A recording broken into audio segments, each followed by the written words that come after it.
and interloper in the skies, something next to the sun, light orbs, or in fact a reddish planet, little bitty orb, not Venus, not Mars.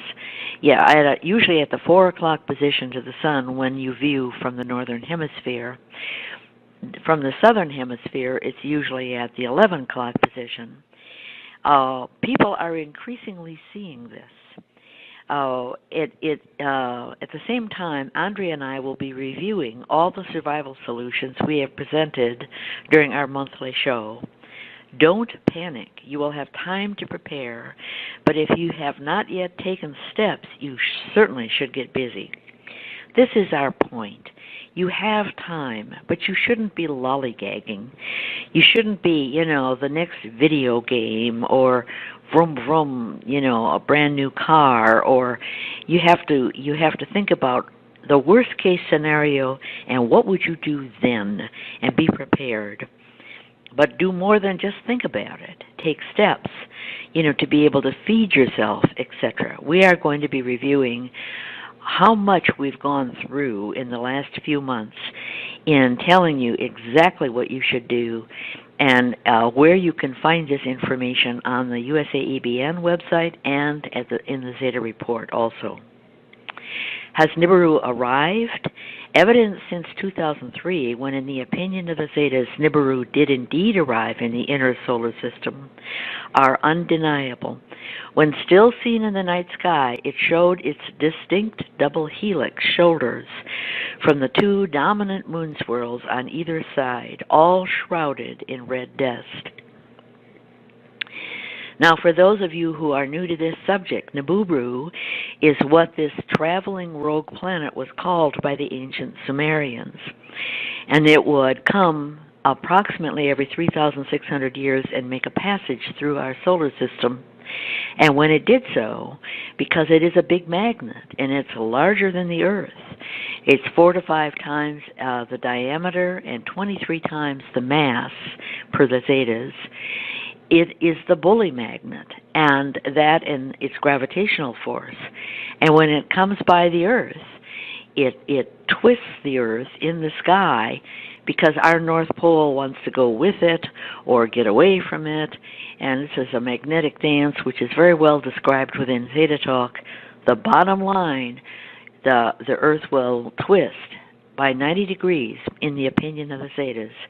This forthcoming passage, putting the new equator through the Arctic and wrapping around through Antarctica, going down through the Pacific, past the Americas, and up through the Arctic, past Europe and Africa, and radically changing the climate for most of the people on Earth.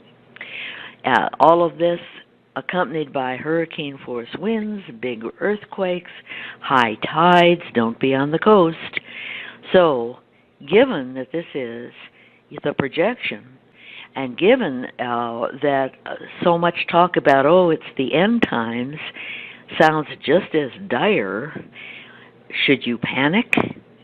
We're here to tell you you should not, but you should prepare in very sensible ways. But getting back to the imaging of NIBIRU, filtered images showing not only NIBIRU but the moons and debris and the vast dust cloud accompanying NIBIRU were possible using a red plastic insert from an old floppy disk. This filter allows more red spectrum light through rather than merely coloring everything in a red color. Let me expound on that for a moment. This is an iron oxide dust cloud shrouding NIBIRU, and it's a tremendous, vast tail, debris, moons that never quite get that far away from NIBIRU. They don't go round and around. They trail behind and swirl in a dance with each other. And because this is red iron oxide dust, which, by the way, falls on Earth increasingly, and is what 3,600 years ago turned the rivers of the Nile blood red, when and as the legend tells. And yes, during the passage, there's a heck of a lot of it that falls on Earth. It's a distinct signal that things are very close. So Nancy, yes. I just wanted to clarify right there. You're talking about the iron oxide dust. That'd be the red rain, and the dust that would fall from the tail of what NASA had named Planet X, or NIBIRU. Right.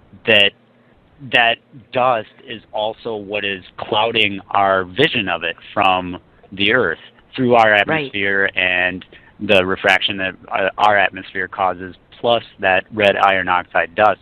So what a lot of folks are doing out there is using a filter for their cameras or their telescopes that captures only red, not a red filter per se. People are trying to put red filters in front of it, and that's just adding to the more distortion. What you need to do is filter for infrared or red, and that's where the floppy disk, and a lot of folks are catching it, especially in the southern hemisphere because of the way the Earth's tilted this time of year, that a lot more captures are coming from that part of the world. And what's associated with that too is that red dust, is that that's one of the signs that the passage is very close, right?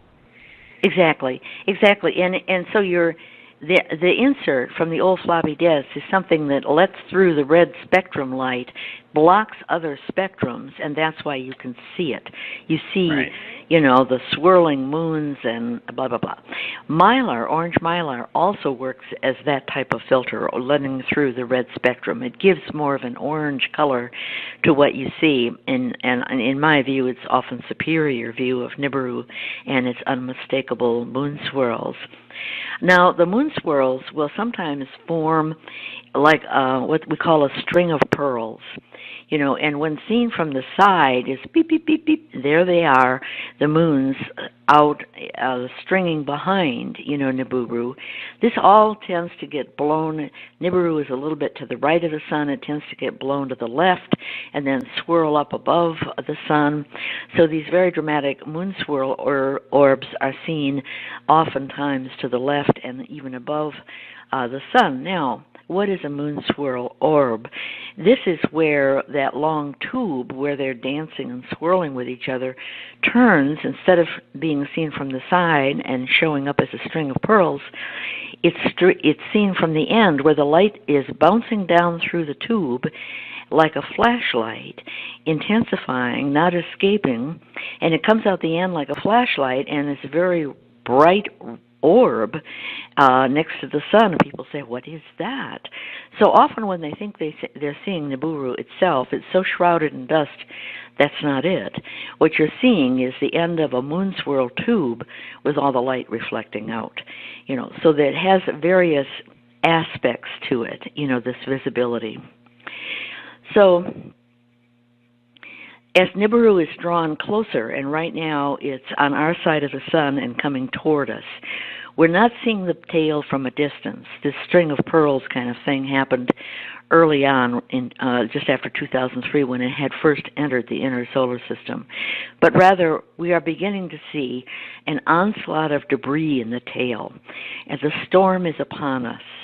And this is often, space junk is falling, or it's meteor showers, or they just don't even explain it anymore. But we are getting when you look at this mess, coming at us from the direction of the sun, it looks like you're in a blizzard rather than something at a distance where you can pick out distinct characteristics.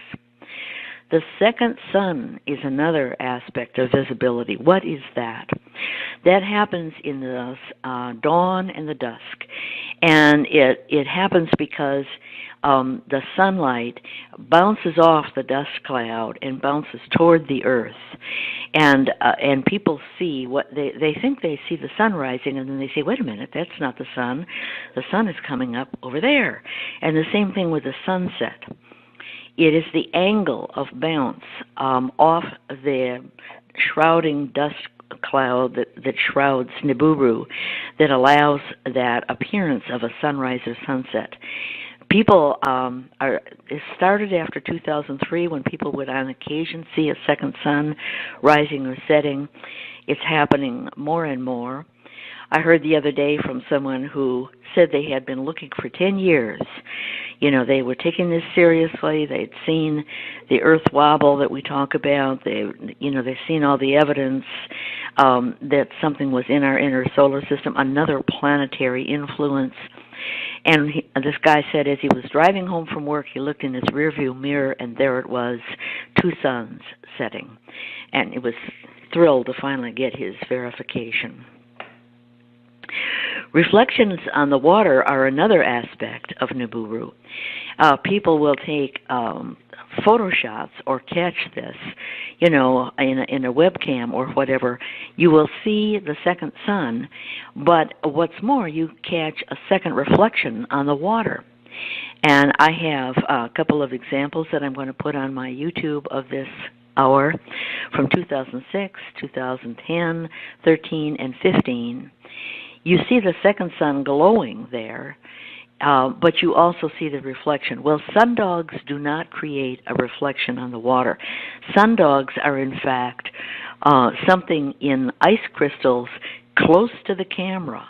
They're not far away. They're close to the cameras. There is no way they can create a reflection on the water across the lake or across the ocean. Now, and also, Nancy, go ahead. With the sundogs and the sun halos too, a lot of the folks on social media, and you'll see this online especially, everybody wants to be an expert, so the first thing they say with a double sun or a 2-sun capture that's been not even on a video, it's just a capture with a camera, a lot of folks will say, well, that's a lens flare. Okay, from photography that I know, lens flare is created by 2 lenses in between each other and light creating a new image on the film or a new capture. What you're saying about the sun dogs is that image is created kind of in the same thing, that sun dog or sun halo is closer to the camera, closer to the surface of the Earth than out there, whereas a lot of people out there are saying, well, that's lens flare, that's a sun dog, or blah, blah, blah. Well, you can't have a reflection of light off of a surface such as glass or a mirror or water from a lens flare or a sundog, which is what you're saying. It's not possible because that's usually within the camera itself or very close to the camera. And these are actually 2 sources of light from out there that we're talking about, not the refractions inside your camera. And that's a lot of the disinformation out there about Nibiru has been going on for hundreds, if not thousands of years, and now with social media, it's much easier for those folks out there, what we call trolls, will come after you and say, lens flare, lens flare, lens flare. Well, it's not. It's a reflection of a light source. So when there's 2 sources of light and 2 reflections, it's easy to prove, but some people don't take it that way, and they're too busy trying to be right. Yeah, an excellent way to get educated is to go to the poleshiftning.com and take a look at the Planet X Photos blog, where it tells you what you should be looking for to eliminate lens flares. For instance, if you have a video, one thing to do is to move the video around. A lens flare will move around with the camera. Something that's out there near the sun will not. And it goes through, or putting your finger up, to block the sun, lens flares will go away, and some real object, that is the moon swirls or possibly Nibiru itself, will not.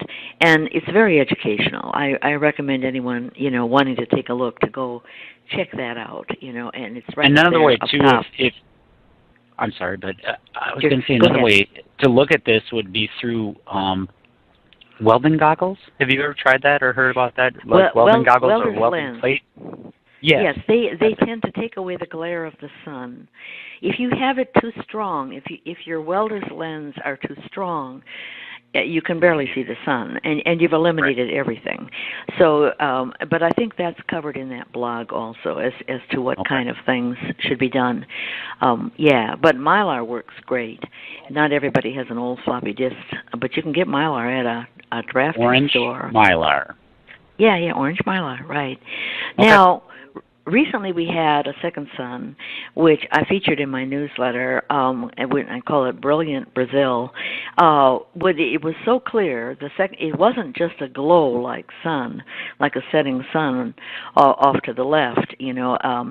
Where people in the southern hemisphere see it, because it's opposite the northern hemisphere. Down there, they're standing on their head. They got their little feet glued to the globe, and they're standing upside down, so they see things, and kind of opposite we do in the northern hemisphere. This capture was so good, you could see an orb in the center of that glow, and that was Nibiru, with bouncing all the light off, it's shrouding dust cloud. There's also a webcam in Italy, also France. I've also seen this capture someplace off the east coast of the United States. But there's a Nibiru Daily blog at thepoleshifting.com where Polly, who lives in Denmark, religiously goes in and takes a capture at sundown, and you can see a little pink spot, about at the 4 o'clock position to the sun, and she expands that so you can see it better. You can see the double helix, the shoulder pads of these two major moons. It is in there. It shows up every day. There isn't a cloud cover there.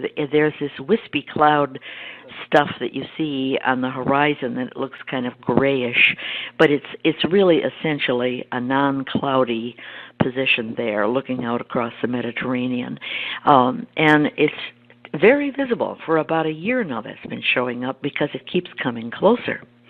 Is it time to panic? Not in the opinion of the Zetas, who laid out its path in the night sky in 2000, 2001, 2002, and then when it arrived in 2003, and it arrived right where they predicted in 2003. I saw that.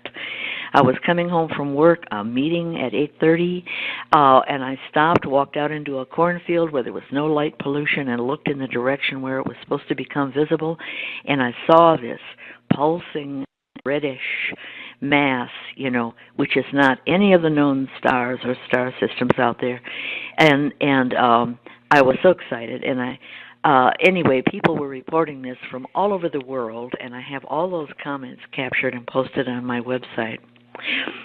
The Zetas laid out the timeline and the sequence of events to occur before its passage. Why should you care about what they say? Because they were right about its arrival, and they nailed the date and the spot in the sky, the X and Y, almost so precisely. NASA is not that precise about anything that it predicts, planetary movements. So when they tell you what's going to be happening sequentially before the passage, take them seriously, because they have a track record of success, and it's not just this 2003 arrival. They've been right about so many things. You shouldn't panic, but you should get busy. As Jesus said, none shall know the date of his return, and the Zetas have confirmed that the date of their predicted passage of Nibiru past the Earth is not to be known. Why is this? For the Zetas, the Earth is our schoolhouse, our spiritual schoolhouse, and the chaos to come is one of our opportunities to care for others and to grow spiritually. It's the reason we have cancer and tornadoes and droughts and starvation. We have opportunities to help each other or be selfish. So that it's a spiritual schoolhouse, and coming out of an incarnation, and we have many hundreds and thousands of incarnations, you are stronger. Your soul is more massive and wise, and eventually you graduate to bigger and better things and get to go around the universe and etc. Certainly you will not be taken by surprise. The fact that mankind is alive and flourishing on Earth is testament that humanity has survived cataclysms in the past and will survive in the future. Think about that. If we have this happening every 3,600 years, and there we go way back through time, clearly we don't get wiped out. Sometimes bad things happen, like the mammoth. The woolly mammoth is no longer with us. That's because up in Siberia we had a pole shift. It was grasslands, and whoosh, they got pushed up into the polar circle and all froze to death. So that's why they find the woolly mammoth skeletons with green grass and buttercups in their stomachs, way up there on Wrangel Island in the polar circle, where there is certainly no green grass and buttercups. Crustal shifts have happened. This has been documented geologically, and this is something that we've talked about on this show too, USAEBN.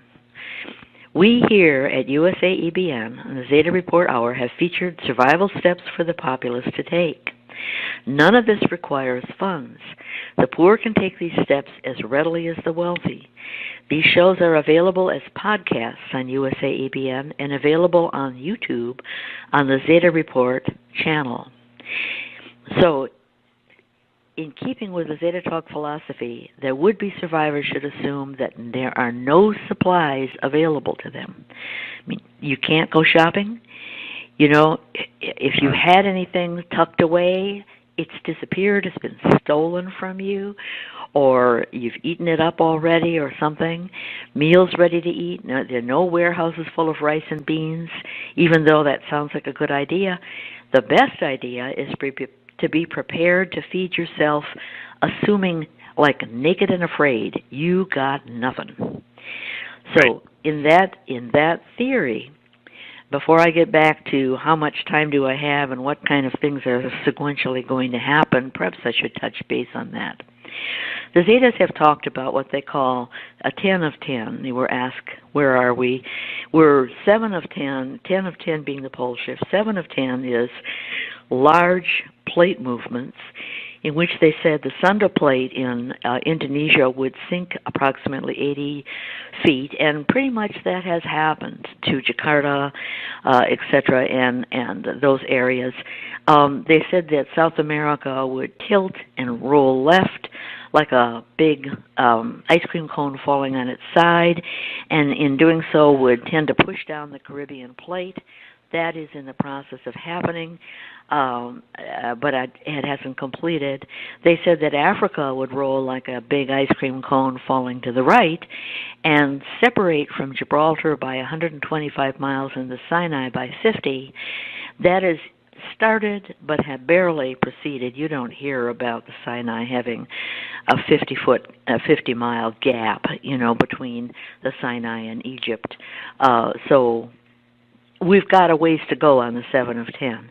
The 8 of 10 is more visibility, a lot more, sloshing oceans, the seasons blending into each other. Some of that has started. So this is my point to say we are not having the pole shift tomorrow. In addition, drop dead is the last weeks, which are 7.3 weeks long.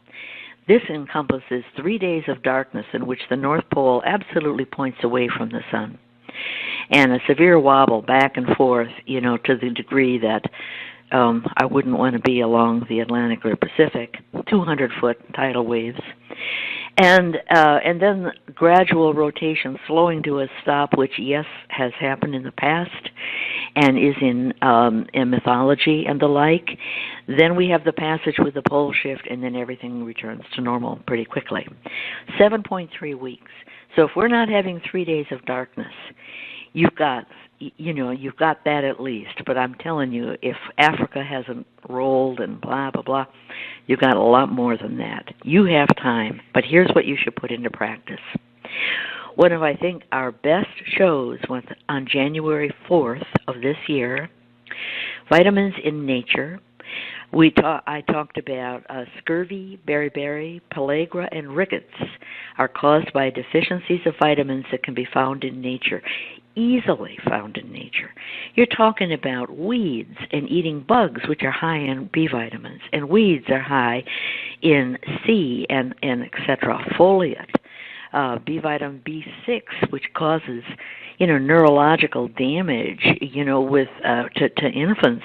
All you have to do is eat some weeds. That's foliate. You don't have to have a vitamin bottle. If you run out of vitamin pills and fresh fruits and vegetables, meat and dairy are no longer available in the stores due to these shortages. Stores are bare. Where to find them in nature? Bugs and weeds. High in B vitamins. Weeds have vitamin C. The Eskimos get along without scurvy, and they don't get vitamin pills. That's just throughout history they haven't. Why? Because they eat seal meat and seal skin raw. And animals have vitamin C. Only man, and I think one other variety of ape and some bats on Earth, do not manufacture their own vitamin C. So you should go through this. Take notes. January 4th, USA EBN has it available, and it's on the Zeta Report also. Right, and I put a link on the chat room to the YouTube for that. If you want to look, all of our episodes are on Nancy's YouTube channel. You can look it up, yes. Nancy Leader on YouTube, Zeta Report look up, or we do have a media link on zetatalk.com and posters. Right. So we did a survival tip overview last September 7th, 2015. And this was like at the naked and afraid level. You don't have any clothing. You have nothing, right?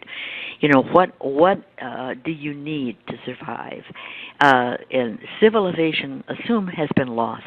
The grid is down. The cupboards are bare. You want to be able to start a fire. How do you do that?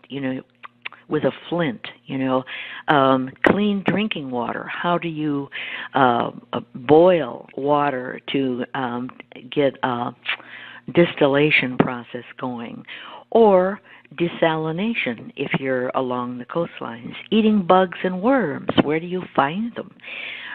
Earthworms, for instance, are 82% protein, and the omega-3 is their essential oil. And let me tell you, the herd does not stampede.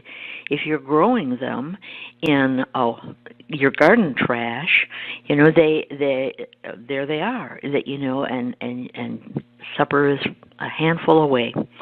Fish hooks, how they're so cheap, and so you go to the store and you buy a box of a few thousand of these. Think what life would be like if you didn't have a fish hook. If you have fish hook and fish line, you don't need a pole. You just have something you're going to tuck in your pocket.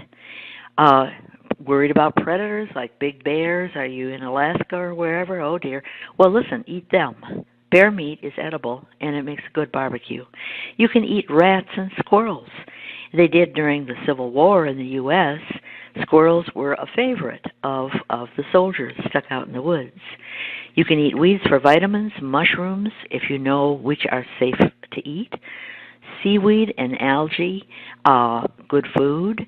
And if you live along the coast, people walk along and if the seaweed or the algae has been washed in, it's gathered and eaten. In Japan, they wrap their sushi in seaweed. Duckweed, that light green, scummy-looking stuff on ponds, is extremely nutritious. As a matter of fact, it has a protein. It's one of these plants that could almost be called, you don't need anything else, just eat the duckweed. And it's certainly, people are now gathering it, drying it, making a powder out of it, and selling it. High-protein duckweed. Kudzu. In the southeast of the United States, kudzu was considered a weed, but let me tell you, that's a pea plant. You can eat the tubers that are underground. You can eat the leaves. You can feed the leaves to your cattle and get the milk. It's an edible plant, and it's just, in my mind, went from being a curse, covering houses and cars and roads and climbing up over trees, to being a salvation to people in the southeast United States. Temporary tents, how do you erect them? You can do that with a tarp, for instance. A rope and a tarp will give you a tent. You're out of the rain. Tiny houses versus big houses. It's kind of a fad thing lately, how often you see tiny houses in the news. And those who have bamboo available, let me tell you, that's another gift. You can eat the bamboo and the tender sprouts, but bamboo, you can build multi-story buildings out of this. It is very durable. Soak it in water, bend it, and make furniture, etc. Burning homes. At least some of your sides where the windy side, so the wind comes up and over and doesn't catch on things and rip off your roof or rip off your window covers, berming and helps with insulation.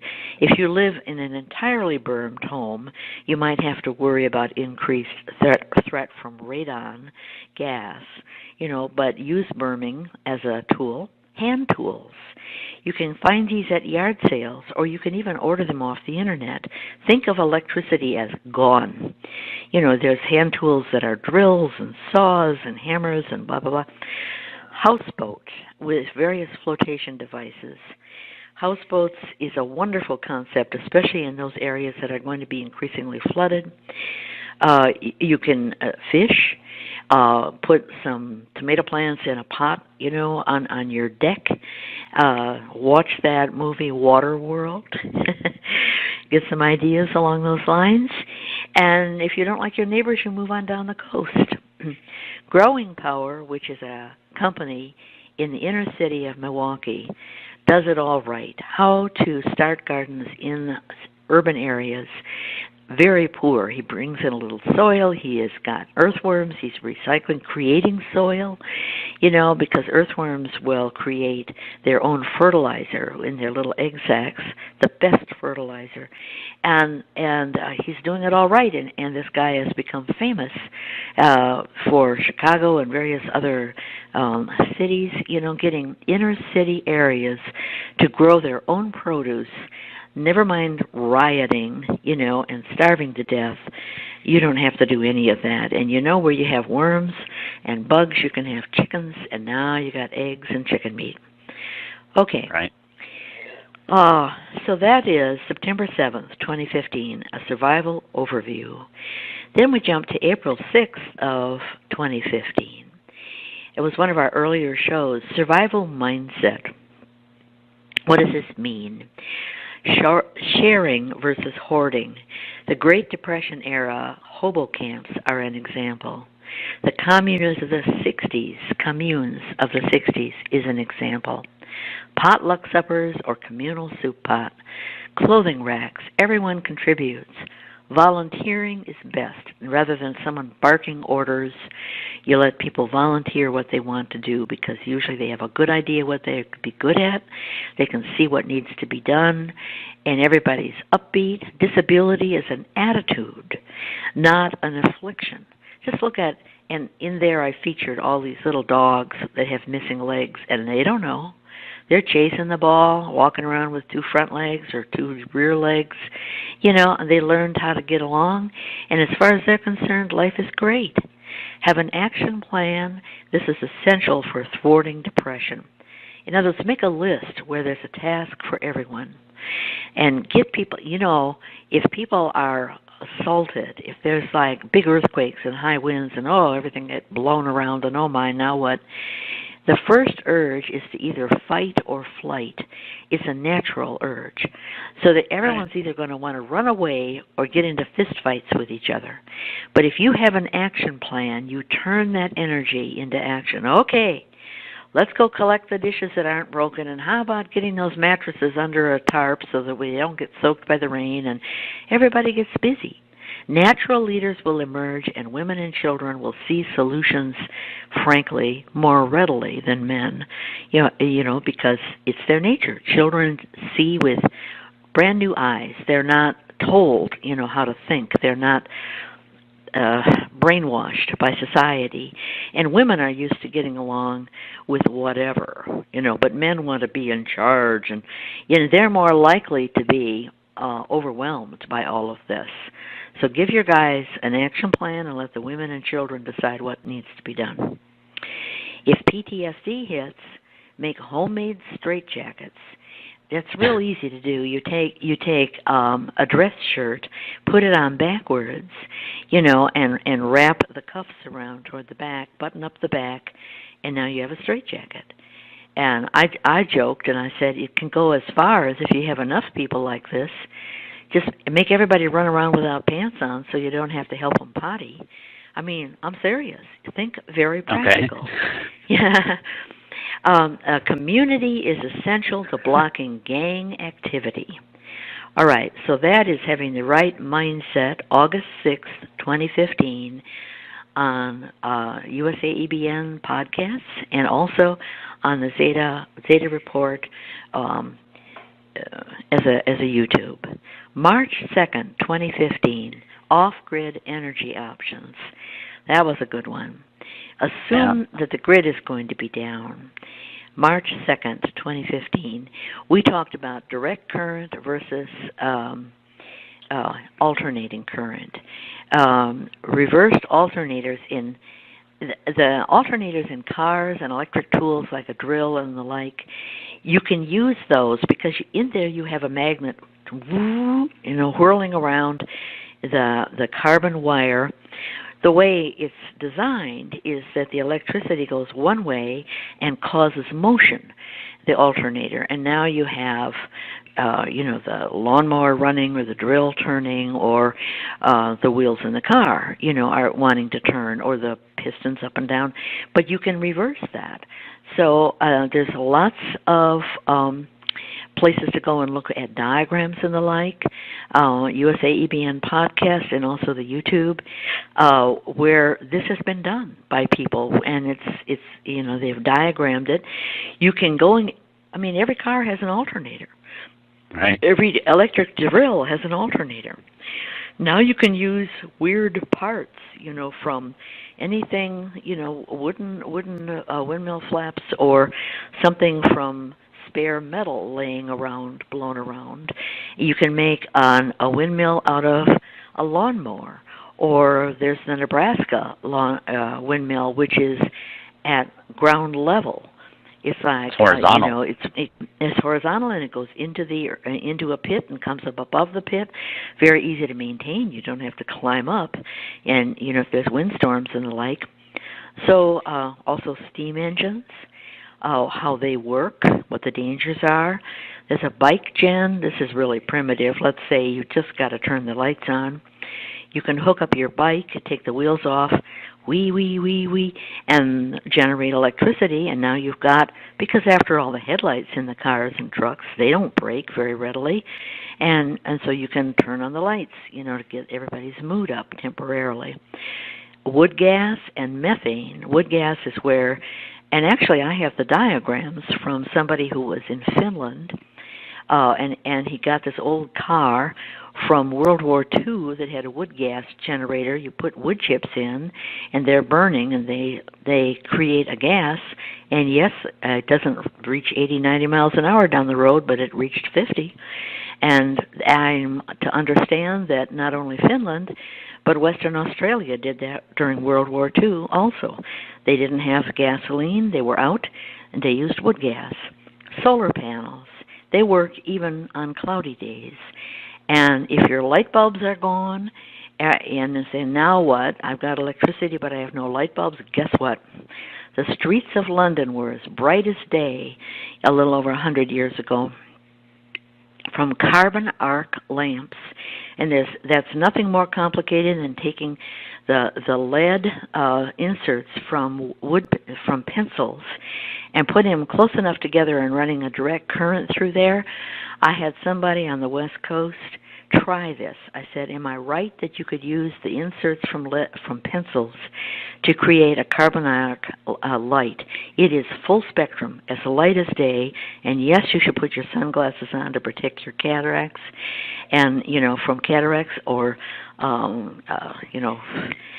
skin cancer and the like. You treat it like sunlight. You get a little bit of that, but not too much. Okay, that was March 2nd, 2015. And boy, the plants, if you have an indoor garden, if you have hydroponics. Great grow light. Really good. That's right. Yeah. Let me tell you that you can create your own hydroponic solution. Check that on the Zeta Talk website. Type that in. Worm bed solution for hydroponics. We had this done in the basement.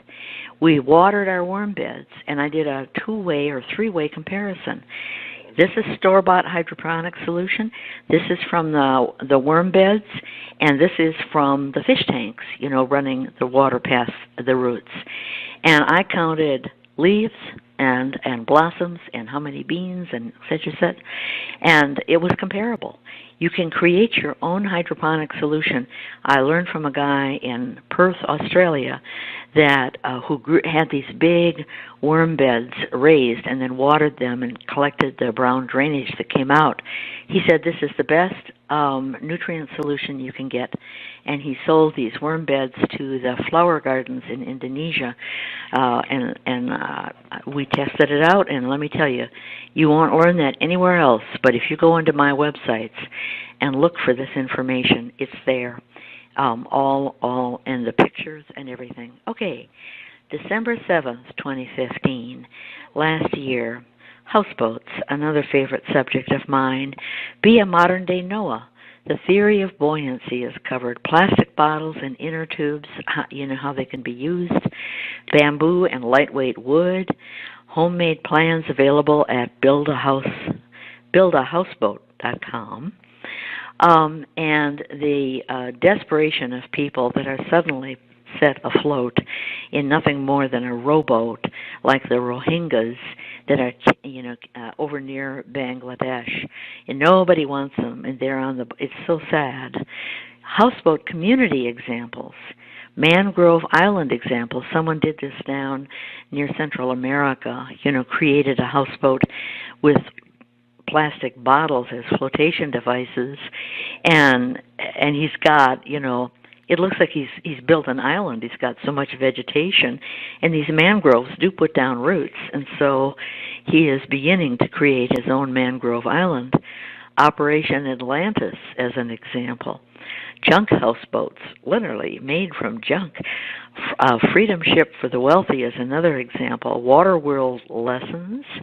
Sinking land history, because this kind of thing has happened in the past. Duckweed and seaweed are available to houseboats. Solar, wind, and water power are available to houseboats. Noah's boat, what was that all about? Well, we got a lot of documentation from the Colbrin, and I believe in that December 7th, 2015 episode, I read some of that. And Finnegan Fine's story, which is my little story that I wrote up about a houseboat moving around the southeast United States after the pole shift. This is a theoretical situation, future, and how Finnegan got along. It was a fun story to write. March 7th, 2016, Katrina Revisited. This is floods. The dangers in floodwaters, such as the Red River floods in North Dakota, Katrina in New Orleans, the Sandy devastation in New York City and New Jersey, and lingering floodwaters in Indonesia. Polluted and infection-laden waters. Electrocution is a worry. Lack of electricity. Really, you can't. Electricity and water do not get along well. Fires that cannot be extinguished when the pumps don't work, and snakes and crocs as neighbors. So it's like, okay, the floodwaters, oh dear, water, it's a lot more than that. And this March 7th, 2016 episode covers all of that. Okay, lead poisoning in Flint, Michigan. We touched on that on February 1st, 2016. Lead poisoning in Flint, Michigan. Earthquakes and volcanic dust can bring lead into our drinking water, and this will increasingly become a problem. Learn to distill your drinking water and chelate heavy metals away via diets high in parsley, cilantro, and other veggies. That's touched on February 1st of this year. Now, the ancient Sumerians, as I mentioned, depicted NIBIRU throughout history, but those who survived its prior passages, most famous and undeniable of the depictions are ancient Sumerian drawings showing NIBIRU as yet another planet in the known solar system. The ancient Sumerians knew about Pluto. They had all these planets laid out, and they said, and there's NIBIRU. They knew about Pluto before modern man did in the 1930s or so, because they got this information from the inhabitants of NIBIRU, and yes, it is an inhabited planet. The famous winged globe, which is an ancient Sumerian drawing. Here's the globe with big wings. Guess what? It showed up on Soho in 2009. And this is NASA's view of the sun, etc. And there it was, something with wings on either side. And we're not talking about a passing planet like Mercury or Venus. It was not there, boop, it was there, boop, it was gone, because they try to airbrush this out. And I thought, oh, for heaven's sakes, it looks just like the winged globe of the ancient Sumerians. Azoth is an example. This in the Middle Ages, there was images of Azoth, which was an alchemical alchemy dragon kind of creature, but it clearly shows in some of these drawings what they call the planet of the crossing, by which Nibiru is also known, the planet of the crossing, meaning it passes by. Is shown disorienting the sun and the moon during its passage. Well, our moon is already not in the right place. Azoth was considered change, alchemy, and certainly the passage of Nibiru would be considered that, leaving the earth changed in its path. Nuwa is a Chinese legend. The legend of Nuwa depicts a magnetic battle where the north and south poles of Earth moved to new locations. And I quote from the Nuwa legend. The Chinese legend tells how the world was swept by a great flood, and only Fu Zi and his sister Nuwa survived. There was a quarrel between the two of the more powerful gods, and they decided to settle it with a fight. When the water god Gong Gong saw that he was losing, he smashed his head against Mount Buzwa, a pillar holding up the sky. The pillar collapsed and caused the sky to tilt toward the northwest and the earth to shift to the southeast. This caused great floods and suffering to the people. Nuwa was unable to fully correct the tilted sky. And when I dealt with this legend within Zeta Talk in one of my newsletters, I point out, the Zetas point out, how this exactly talks about where they felt from a view from China, that the sky moved to the northwest, and this was because the whole earth moved to the southeast. Yep, crustal shift. And in accordance with the Zeta's description of past crustal shifts. November 2nd, 2015, on USAEBN podcast and the Zeta Talk YouTubes. We went through climate change impact, Mexico superstorm, permafrost melting, global warming refuted because it's not warmer air that's causing all this. The Earth wobble has an influence, shifting back and forth, causing the tides. The jet stream torque, sea lions starving, starfish dissolving, bark beetle migrations, crop shortages, drought and deluge, and the tornado increase. Also, an albino increase, deformed frogs, Morgellons showing up increasingly due to depressed immune systems, bee colony collapse, pithoviruses. What does that mean? We're discovering things up in the Arctic Circle. Fish and bird deaths, Saigai antelope deaths, from methane poisoning, by the way. Sleepy Hollow, where the poor people need to move to, because that's methane coming out of where it's splitting apart over there. And the Bighorn Mountain crevasse. So all of this is detailed on November 2nd, 2015. Things that are happening around the globe, and whatever explanation you're getting in the press, that's not what's wrong. No, if you want something that makes sense and fits in with the earth wobble, etc., and the plates and the increased earthquakes and the methane gas coming out more and more and blah, blah, blah, November 2nd, 2015. October 4th, 2015. This is Zeta Advice going through the 7 steps exercise to examine the safety of your current location. This is, of course, in the opinion of the Zetas, who have given a prediction on how a crustal shift during the passage of Nibiru would affect the existing geography. Nancy walks through these 7 steps, that's me, Nancy, for 6 different locations to show how it's done, how you go in and follow these 7 steps, And this is on my website. It's also on poleshiftning.com. as one of the leading things that they recommend right in the center of the page for people to do. Don't panic, but go through these 7 steps, and it will tell you what the deal is, how your climate is going to change. Are you high enough elevation that you're out of the tidal waves that are going to roll in from the oceans and the like? And what will your target climate be? Meaning, if you're going to be tropical, you know, you may as well get rid of your snowsuit, or vice versa. You know, so what should you do? These 6 different locations were Nairobi, Kenya, Mumbai, India, the Northwest Territories of Canada, Guadalajara, Mexico, Buenos Aires, Argentina, and Moscow in Russia, as examples, you know, so that you can see how it's done, you know. And then once you're warmed up like that, go in and go through the 7 steps for your location. And that's my presentation for today, Andre, and we got through it with 5 or more minutes to go.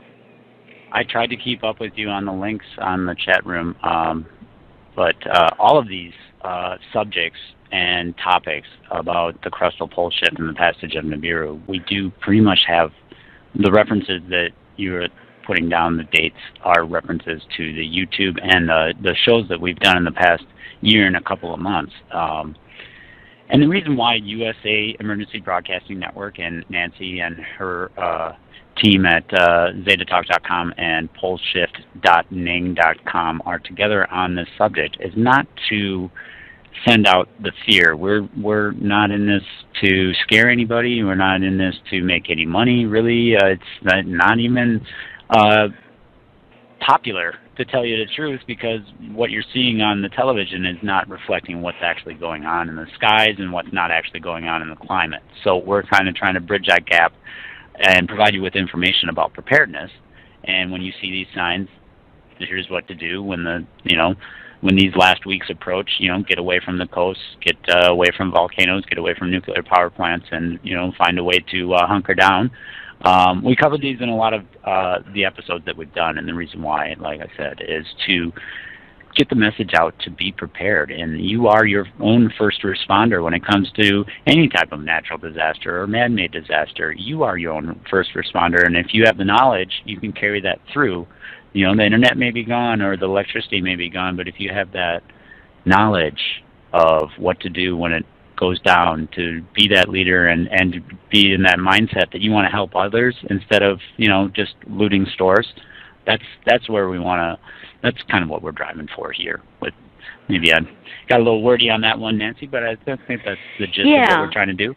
It's very, very well stated, and the main thing is, from what I gather, because it's increasingly visible, and I get email, and people are in absolute panic.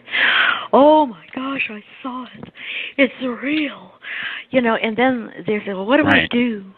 Well, what do you do is something I've been preaching at them forever, and think, naked and afraid, and go through all this stuff, where you get your vitamins from, how you make electricity, how you can, create simple shelters and flotation devices so you have a houseboat, and et cetera, and fish hooks and fish line, and you're floating on a platform, and life could be worse. So, and it can be fun. And this is something else I like to point out. You remember, you go into work now and you punch the time clock and you're making lunch buckets or tire rims or whatever. And after 8 hours you go home and that's your life. Your contribution to mankind is to grind out something in a factory or whatever, or, type away as the data processing. So your life is going to be a lot more interesting. You get to be the boss of yourself. And for children, school is out. They hate sitting in desks and listening to some boring history lecture. And now they don't have to do that. They get to, stride along with their parents and let's do this and let's do that. And it's hands up. Kids love that. they want to go with their parents or with the adults and roll up their sleeves and be involved. They sense whatever the adults are doing is important. It's not just some boring lecture. So in fact, you're going to be healthier. Diabetes disappears if you lose that flab. This is a fact. Type 2 diabetes goes away if you lose the flab. And I know that for a fact. And also heart disease lessons. During the Great Depression, when people were semi-starving, the heart disease incidence went way down. So you're going to be healthier. You're going to be fit. You don't have to go to the gym for this either. And exercise helps counter depression. So plus, life is going to get a lot more interesting. And if you want to believe the Vedas, and they say we're going to become galactic citizens. You're going to be introduced to, intelligent life from elsewhere, and perhaps even invited over to their high-tech cities, for what might constitute lunch. Right? Yeah, stop in for some pizza.